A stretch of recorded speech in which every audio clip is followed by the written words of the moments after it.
আসসালামু আলাইকুম, সবার কি অবস্থা? আশা করি সবাই ভালো আছেন। আমি আলহামদুলিল্লাহ ভালো আছি। তো প্রায় অনেকদিন যাবত আপনাদের মাঝে ভিডিও দিতে পারতেছি না, কারণ আপনারা জানেন ভাই, রমজান মাস এবং কি অনেক জায়গা মেলা ভাই। তো কি অবস্থা সবার? আশা করি সবাই ভালো আছেন। তো দেশে যারা আছেন আলহামদুলিল্লাহ ভালো আছেন, আর বিদেশ যারা আছেন তারা আমার মতনই ফাঁপি। তো আজকে দেখি কিছু বলবো না ভাই, একটা কথা বলার জন্য আসছি ভাই, যে আমাদের আশেপাশে অনেকে আছে, বন্ধু বান্ধব, ভাই বোন, আত্মীয় স্বজন, যাদেরকে মনে করি যে তারাই আমাদের সব, তারাই আমাদের আপন। একটা সময় আমার ছিল যে ওই সময় আমি মনে করতাম তারাই আমার সব। ওই সময় বাবা মার কথা শুনতাম না ভাই, তারা জানলো যেতে আন্দোলন, তারা হ্যান্ডা করলে হ্যান্ডা ফেলতাম, হ্যান্ডা করলে হ্যান্ডা ফেলতাম।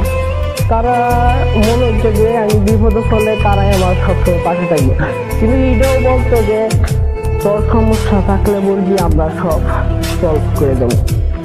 আমি তো ওই সময় মনে হতাম যে তারাই আমার সব, বাবা মা তাহলে বললি। কিন্তু ভাই তখন যে এই সময় আসে না, এটা করবো ভাই, তারা আমার খবর হলো না, বুঝলি?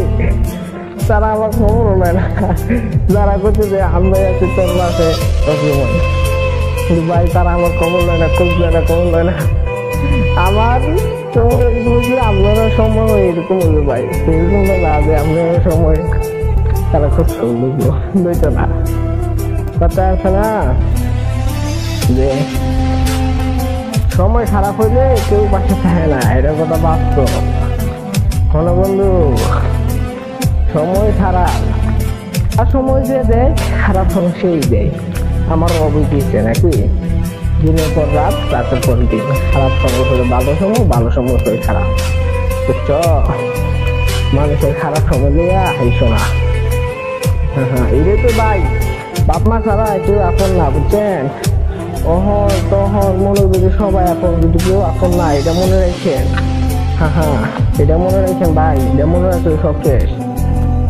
তো আর কিটা, এতটুকুই। সালাম আলাইকুম, সবাই ভালো থাকবেন। আর আমার কথা যদি ভালো লাগে ভাই কমেন্টে জানাবেন।